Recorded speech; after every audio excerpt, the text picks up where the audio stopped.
Hi everyone. So today I would like to talk about what is my perspective between what religion is and what spirituality is. And I have a nice anecdote that brought clarity into understanding religion because it's easier for me to speak about spirituality because it was my path. And although I've read the Bible, the Quran, and a lot of other important and less important or less famous religious books, I've never been part officially of a religion, so I only know it from the outside as a student. But I've met with people who were fully invested in the religion, and I've interviewed them. I interviewed a few of them for the purpose of this book, but also for my own knowledge. And so it's easy to believe from this drawing that spirituality in some way is better because for me it erased the intermediate and that separate us between us and God. And so here we have priest, rabbi, it doesn't matter which religion, but there's an interpreter or an intermediate that is a specialist in the religion that we are devoted, that have read all the scripture, understand the scripture, and is there to answer a question or doubt, etc. And with spirituality, although there's also many books and there's also teachers which can act temporarily as an intermediate in our journey. The journey, it's like being autodidact and going to school. So both students are learning, but when we're autodidact, we are our own teacher. So we have to go, example, to the library, back in my days, or maybe now on the internet, filter the good, the bad, and the useless, and try to absorb and understand the information on our own, and then progress. And usually the progress is slower, contrary to going to school, where a teacher is there to teach us a subject, could be mathematics, could be language, could be science, etc. And there's a curriculum which we're following, and it's possible that there's good stuff, bad stuff, and useless stuff, but at the end there's an exam, so we are trained to learn everything and spit everything back to pass the exam. And so I always at the beginning thought that being our own teacher and just studying the good stuff was the way to go. But in my journey, I met with this beautiful family. I met the daughter, who's also a really amazing rock climber, and she invited me when I was traveling. I was driving for 2 years from Canada all the way to South America in Argentina, and they live somewhere in the middle in Costa Rica. And she said, I've been living there since I was a kid, and when you're there, you should give me a shout and come visit. And I climbed the most beautiful tree over there. It was beautiful, small community, 200 people. Everybody is living 90% of the grid, and with everything they were growing. So they were growing fruit, vegetable, everything.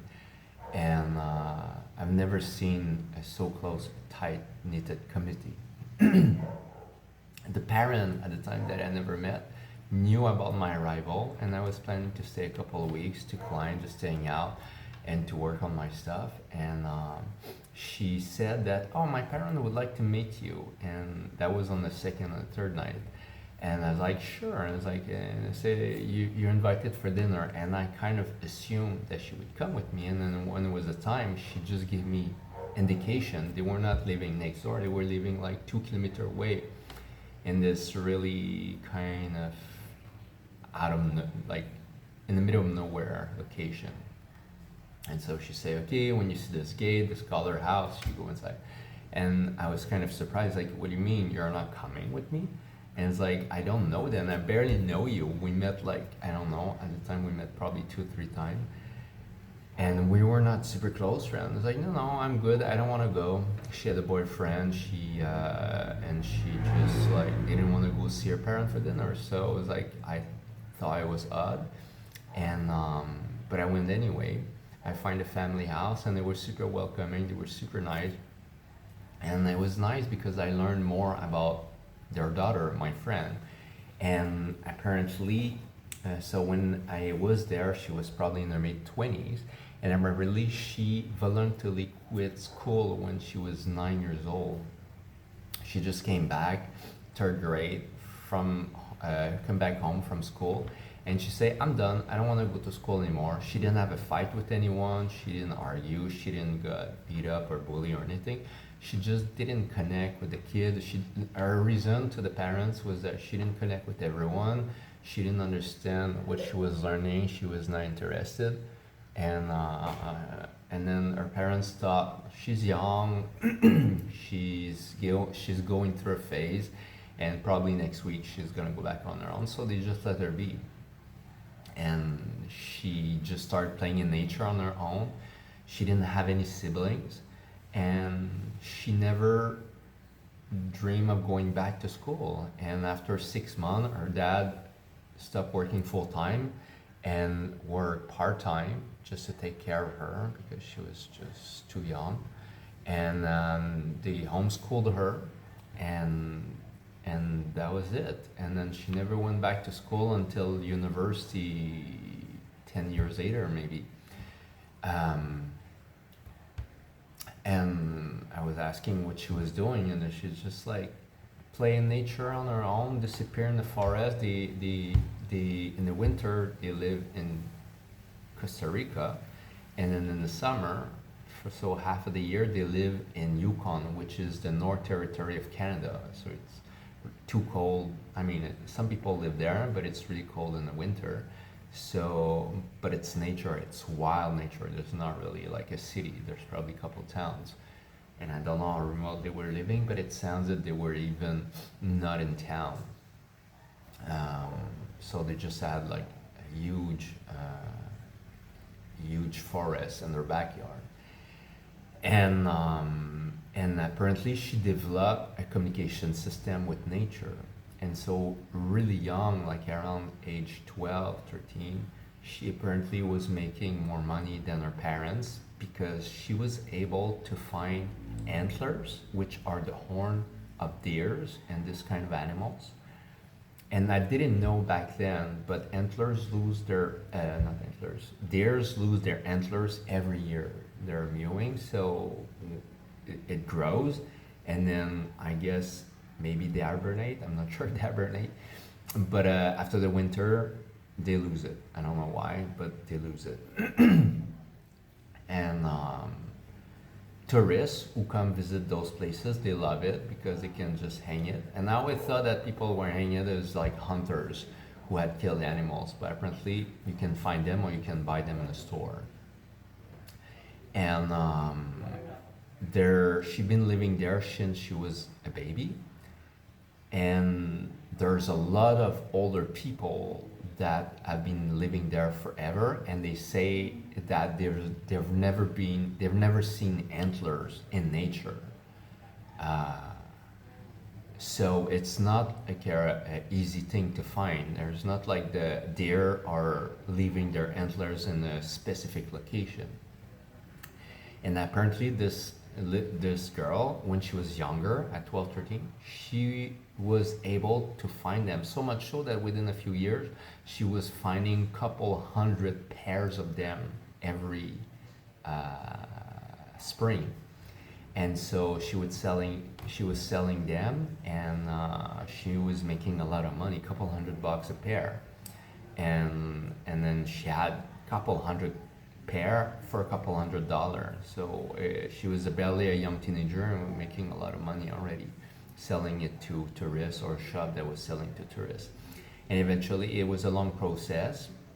And so eventually she started finding mushroom that Chinese and Japanese exporter were importing from the north of Canada. I'm not sure which mushroom, but I guess it's an expensive mushroom, which I think grow the summer after a big burn.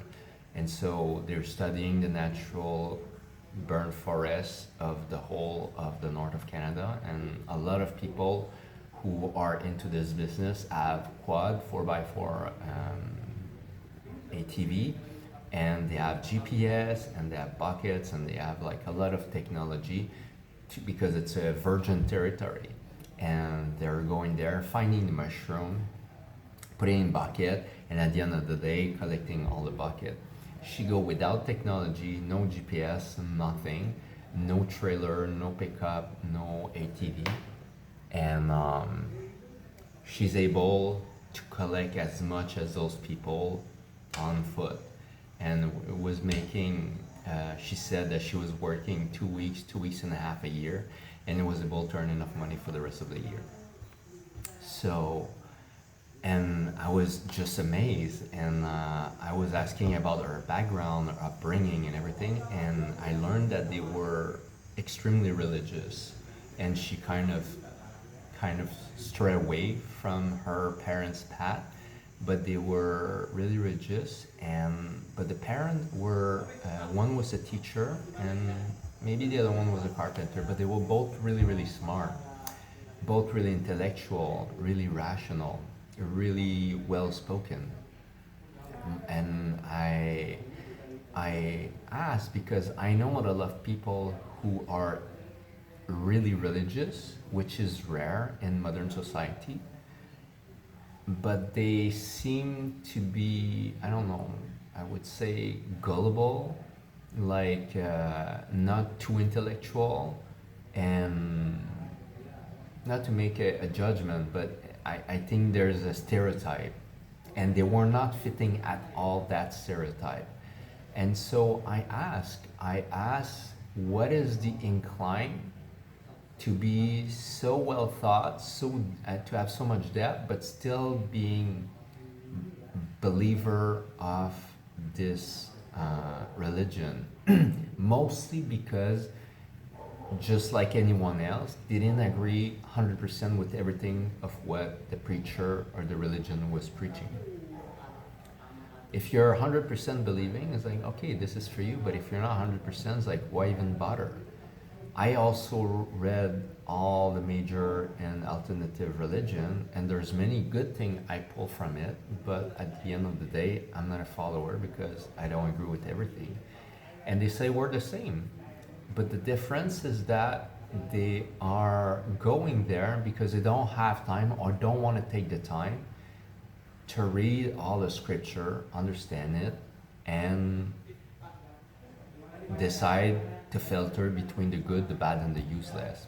They let a professional, a priest who's dedicated his life to do so, and they listen to him, and they have a filtered or a brief version of the whole book, and they can more easily filter between the good, the bad, and what they don't connect with.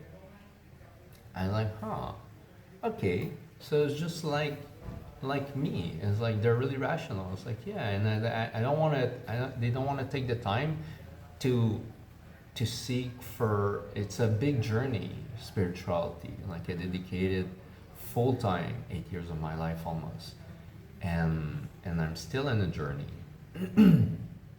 And I realized that I felt good about myself because I was autodidact in my spiritual quest, but I was the opposite in my educational system compared to their daughter.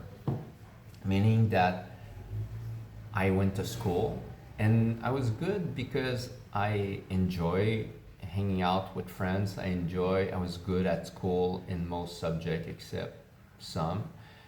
And so and at the end of the day, whatever the teacher was teaching, I was filtering between the good, the bad, and the useless, and just continuing to grow. And I graduate to university.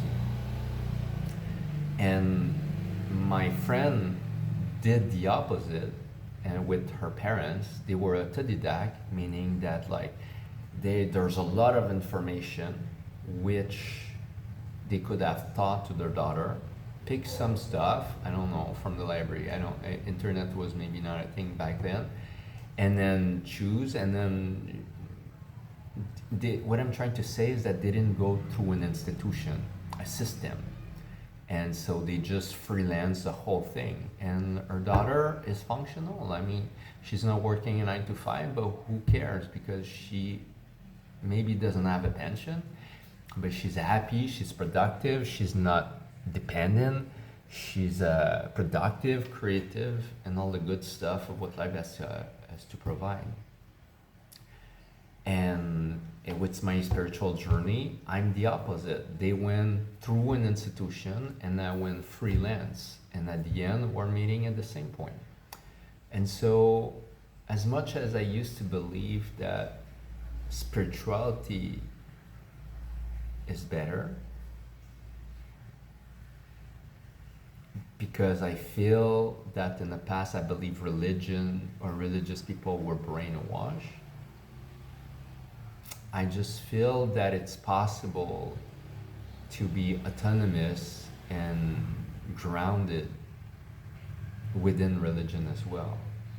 Of course, just like religion and like in anything, even in spirituality, there's a lot of sect, there's a lot of